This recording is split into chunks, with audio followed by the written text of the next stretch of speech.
네, 반갑습니다, 여러분.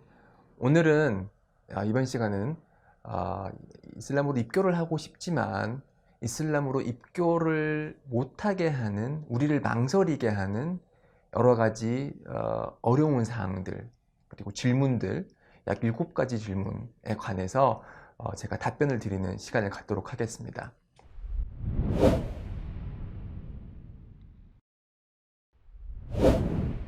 네, 이슬람으로 입교를 하기 전에 많은 사람들이 이제 어려워하는 것들이 하루에 5번은 어떻게 예배를 드리냐, 너무 많다. 저 역시 그랬습니다. 처음에 이제 이슬람이 하나님을 믿는 종교라를 알게 되었고, 그래서 입교를 결심을 하고 이제 입교 선언을 했었죠. 그리고 나서 거기에 있던 이맘님, 즉 이제 지도자가 되시는 목사나 아니면 신부 같은 분께 제가 여쭤봤어요. 다 좋은데 하루 5번 예배는 너무 힘들지 않나? 라고 제가 그렇게 질문을 드렸던 적이 있어요. 그래서 여러분들의 그런 마음을 충분히 이해를 합니다. 우리 이렇게 바쁜 일상에 하루에 5번 예배를 드린다는 이야기만 들어도 부담이 팍 오는 그러한 느낌을 받으실 것입니다. 저는 이렇게 답변을 드리고 싶어요. 우리가 취할 수 있는 양식은 2가지 양식이 있다고 생각을 합니다. 신체를 위한 양식과 그리고 영혼을 위한 양식. 자, 신체를 위한 양식은 잘 아시다시피 음식이죠. 저희가 먹고 마심으로써 우리 몸이 움직일 수 있는 그런 영양분을 섭취를 하게 되는데요. 자, 저희가 신체를 위한 양식을 위해서 하루에 얼마나 소비를 하죠? 자, 아침은 간단히 먹어서 15분이라고 하고요. 점심은 한 40분, 50분, 그리고 저녁 길면은 뭐 1시간, 짧으면 30분. 다 합치면 1시간이 넘죠. 1시간 30분, 뭐 길게는 2시간을 보내는 사람도 있을 거고요. 자, 그리고 이렇게 신체를 위한 양식으로 1시간 30분을 보냅니다. 자, 그리고 2번째 종류는 영혼을 위한 양식이죠. 신체를 위한 양식이 있다면 영혼을 위한 양식이 있습니다. 저희의 영혼을 풍부하게 하기 위해서, 그리고 정신적으로 안정된 삶을 살기 위해서 우리가 반드시 얻어야만 되는 그런 양식. 그것이 이슬람에서는 예배거든요. 예배는 하나님을 떠올리는 시간입니다.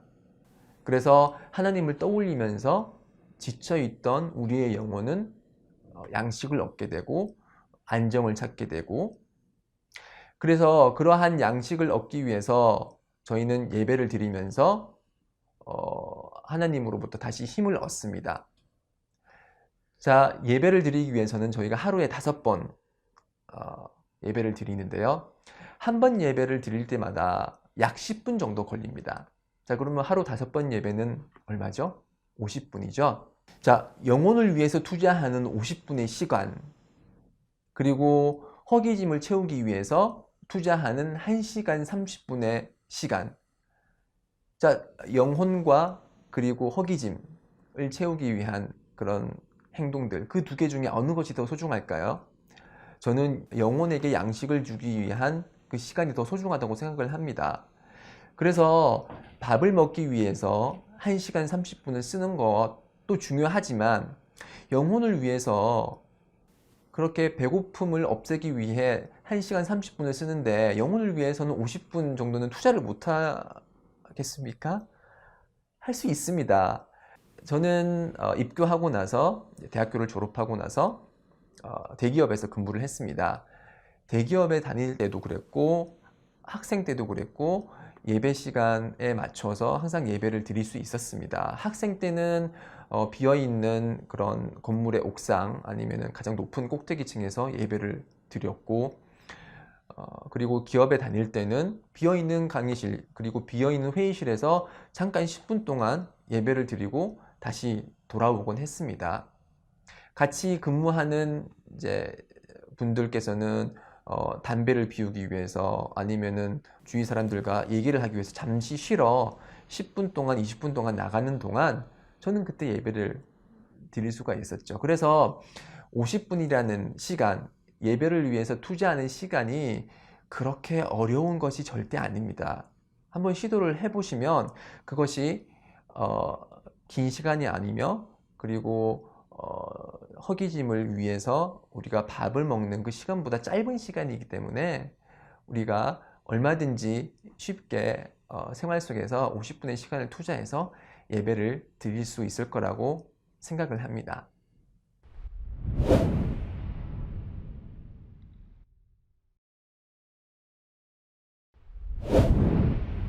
자, 그리고 두 번째로 많이 질문을 하시는 게, 아니 왜 이슬람은 돼지고기를 금하느냐, 우리가 돼지고기 얼마나 좋아하는지 잘 알지 않냐, 쇠고기보다 싸고 맛도 있고 해서 우리가 많이 먹는 돼지고기를 왜 금하느냐, 돼지고기를 안 먹기가 너무 힘들다 라는 분들이 계십니다.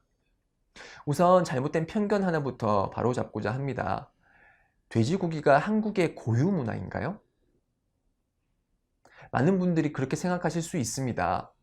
지금 현재 모습을 보면 이제 소주와 함께 먹고 싶은 부동의 1위의 안주는 삼겹살이죠. 그래서 수백 년 이상 한국 땅에 뿌리 내린 그런 식문화가 돼지고기가 아닌가, 삼겹살이 아닌가라고 생각을 하지만, 삼겹살의 역사는 30년이 채 안 됩니다. 그래서 1970년대 후반까지만 해도 삼겹살은 지금처럼 대중적이지 않았거든요. 삼겹살 음식점이 이제 생기기 시작한 건 1970년대 중후반이고요. 그리고 삼겹살이 대중화된 거는 대중화되면서 이제 구이 문화를 즐기기 시작한 것은 1980년대 초반입니다. 약 한 30년 정도의 그런 역사를 가지고 있죠. 조선시대 기록을 찾아봐도 마찬가지입니다. 조선시대에서는 삼겹살이라는 게 없었죠. 그리고 양념하지 않은 생고기조차도 흔적을 찾아볼 수가 없습니다. 그 얘기는 뭐냐면, 지금 우리가 이게 한국의 고유 문화라고 생각하면서 자랑스럽게 먹는 이 삼겹살의 역사가 실제로는 철저히 현대인의 입맛과 식습관에 맞춰진 상업적인 문화에 불과하다는 거죠. 네. 그래서 우리 조상들은 돼지고기를 잘 먹지 않았습니다. 왜냐하면 돼지고기의 폐해를 잘 알고 있기 때문이죠. 한국의 속담 대사전을 찾아보면 이런 속담이 있습니다. 돼지고기는 여름에 잘 먹어야 본전이다. 그 말은 무슨 말이냐면, 돼지고기를 먹어서 배탈이 안 나면은 그게 본전인 거고, 돼지고기는 보통 여름에 먹으면 배탈이 나기 일쑤다라는 거죠. 왜냐하면 돼지고기는 다른 고기와 달리 쉽게 부패를 합니다. 양고기나 아니면 쇠고기, 닭고기와는 달리 더운 여름에는 금방 상하기 때문에, 단체 급식을 봐도 그래요. 단체 급식 메뉴를 보면 여름에는 돼지고기를 잘 안 내어 놓습니다. 돼지고기를 내어 놓으면은 그걸 먹고 이제 배 아파하는 학생들이 생길 수 있기 때문이죠. 자, 그리고 지금 돼지고기는 잘 먹어야 본전이다라는 것이 이제 한국 속담이라면은, 영어 속담도 제가 하나 인용을 해볼게요. 영어로는 You are what you eat 이라는 그런 속담이 있죠. 즉, 당신이 먹는 걸로 결정이 된다. 당신이 먹는 것에 의해서 많은 부분 당신의 정체성이 결정이 된다라고 해석을 할 수가 있겠는데요. 자, 우리가 즐겨 먹는 돼지고기. 자, 돼지고기가 어떤 속성을 가지는지 한번 제가 잠깐만 소개를 드릴게요. 자, 우리가 잘 알다시피 이제 이렇게 살이 많이 찐 분을 놀리는 표현으로 똥돼지라고 보통 얘기를 하죠. 똥돼지. 그 똥돼지는 제주도에 있는 그 똥돼지를 얘기를 하는데요. 왜 똥돼지라면은 사람이 싼 똥을 먹기 때문에 똥돼지입니다. 예. 돼지가 사람 똥을 먹는다고요? 네, 먹습니다. 똥도 먹고요. 쥐도 먹고요. 뱀도 먹습니다. 자, 이러한 것들을 먹고 자라서 살이 쪄서 그거를 먹는 것과, 그리고 예를 들어서 양을 한번 예를 들어 볼게요. 양 같은 경우는 풀을 먹잖아요. 근데 풀을 먹는데 사람이 이제 지나가면서 그 풀을 밟거나 아니면은 약간 더러운 것만 있어도 양은 그러한 풀을 먹지를 않습니다.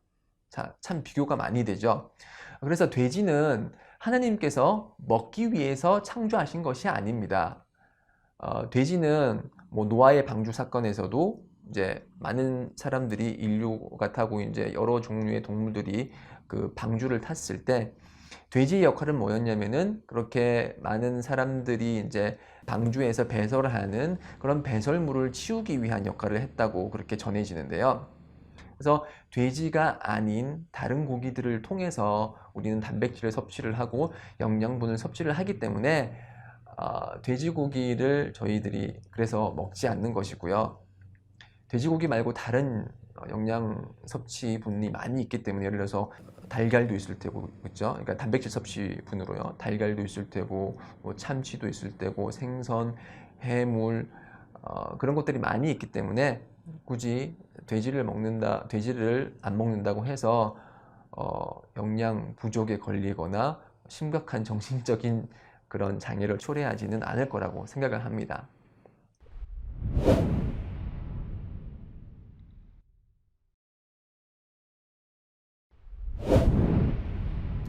자, 그리고 세 번째로 이제 또 사람들이 한국 분들이 좀 괴로워하시는 부분이 이제 술을 금지하는 그런 이슬람의 법률 때문에 힘들어 하십니다. 이슬람은 왜 술을 금지하냐면요. 이슬람은 이성, 즉 생각할 수 있는 능력을 보호를 합니다. 보호를 하고자 하기 때문에 술을 먹으면 그런 이성이 파괴되기는 경우가 많기 때문에 이슬람은 술을 금지를 합니다. 자, 우리가 경험을 통해서 취하고 나서 실수를 하거나, 즉 취하지 않았을 때는 절대 하지 않았을 그런 부끄러운 행동을 하는 경우가 많고, 심지어는 필름이 끊기는 경우도 있습니다. 왜 우리는 술로써 우리의 신체와 이성을 학대를 해야 되는 거죠? 저 역시 입교 이전에 대학생으로서 술을 마셨지만 술을 끊고 나서 금주의 훌륭한 점이 얼마나 많은지 새삼 발견할 수 있었습니다. 우선 술을 안 먹으니까 항상 정신이 말짱한 상태로 있을 수 있습니다. 그렇기 때문에 더 많이 생각하고 더 많이 공부하고 더 많이 일하면서 더 많은 생산적인 시간을 보낼 수 있습니다. 사랑하는 지인들과 친구들과 더 건전한 얘기를 보낼 수 있고요. 저녁에 술을 많이 마셔서 아침에 일어나서 화장실 들락날락 할 필요도 없고요. 머리가 아파서 하루 종일 띵한 상태로 있을 필요도 없습니다. 술 때문에 토하는 그런 괴로운 경험도 할 필요가 없죠. 그리고 술을 안 먹음으로써 건강해지면서 기대 수명이 늘어나는 것은 두말할 필요도 없습니다. 이런 장점에도 불구하고 사람들이 이렇게들 질문해요. 아니, 술이 안 들어가면 친구들과 어떻게 얘기를 해? 나는 술이 있어야지 얘기가 술술 잘 되더라. 술을 먹어야지 술술 얘기가 된다라고 하지만 제 경험상 그리고 한국 무슬림들의 경험상 술이 없어도 술술 얘기는 잘 됩니다. 네. 그리고 이제 제 친구들 비무슬림들하고 모이게 되면요. 저는 우선 양해를 구합니다. 제가 내 종교가 이러하니 나는 술을 마실 수 없다라고 하면 모두들 이해를 해줍니다. 종교의 선택에 대해서 이해를 해주지 못하는 친구라면 그 친구가 진정한 친구라 할 수 있을까요? 친구라는 게 서로에 대한 존중과 배려가 기본이 돼야 되는 건데, 그렇죠?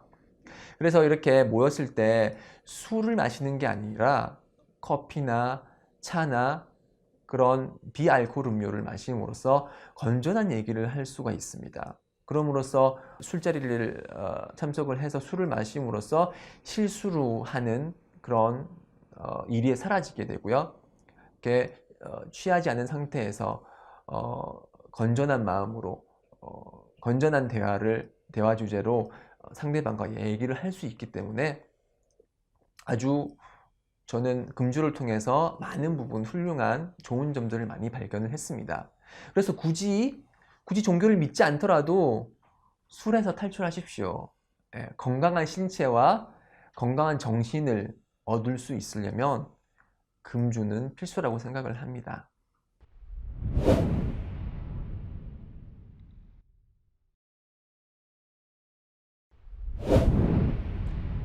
그리고 네 번째 질문으로 이제 지금 제가 기르고 있는 수염, 이 수염을 왜 기르느냐? 나이도 많지 않은데 수염 기르는 건 너 참 건방지다.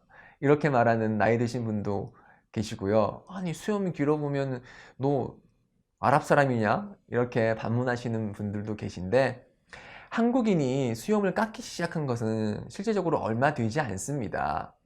그리고 우리 조상들은 항상 수염을 기르고 있었죠. 그 증거로 세종대왕의 초상화를 한번 볼까요? 자, 제가 지갑에서 돈을 꺼냅니다. 자, 세종대왕 있죠? 여기 수염을 길렀습니다. 저처럼 콧수염과 턱수염을 길렀습니다.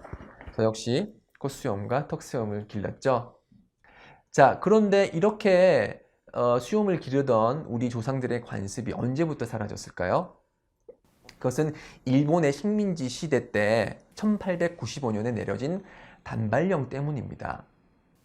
그 이전까지는 수염을 기르다가 단발령 이후로 수염을 깎게 되었는데요. 당시 한국인들은 신체 발부, 수지 부모라면서 극렬히 반대를 했죠.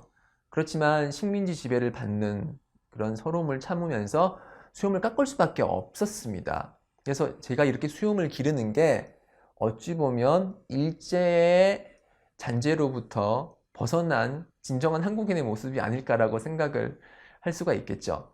또한 수염을 기르는 것은 인간의 본성입니다. 이슬람은 그 피떠라라고 해서 창조된 본성 그대로의 본성을 제시를 하는데요. 그 중에 하나가 수염을 기르는 것입니다. 하나님의 선지자들께서는 우리 인간의 그런 모범이셨고, 선지자들 그리고 예언자들은 항상 수염을 길렀습니다. 자, 예수의 조각상을 한번 보세요. 이제 교회마다 걸려있는 그 예수의 조각상을 보면 수염이 없는 예수가 있나요? 이슬람에서는 예수를 하나님의 그런 예언자이자 선지자로 보고 있고, 예수를 비롯한 모세의 그런 홍해의 기적, 그런 그림을 봐도 수염을 길게 기르고 있습니다. 그래서 이슬람의 믿음은 이것이 인간의 자연스러운 모습이고, 그리고 선지자들과 예언자들의 전통을 따르는 것이기 때문에 수염을 기르는 것이 권장이 되는 것입니다. 다음에 또 뵙겠습니다. 감사합니다.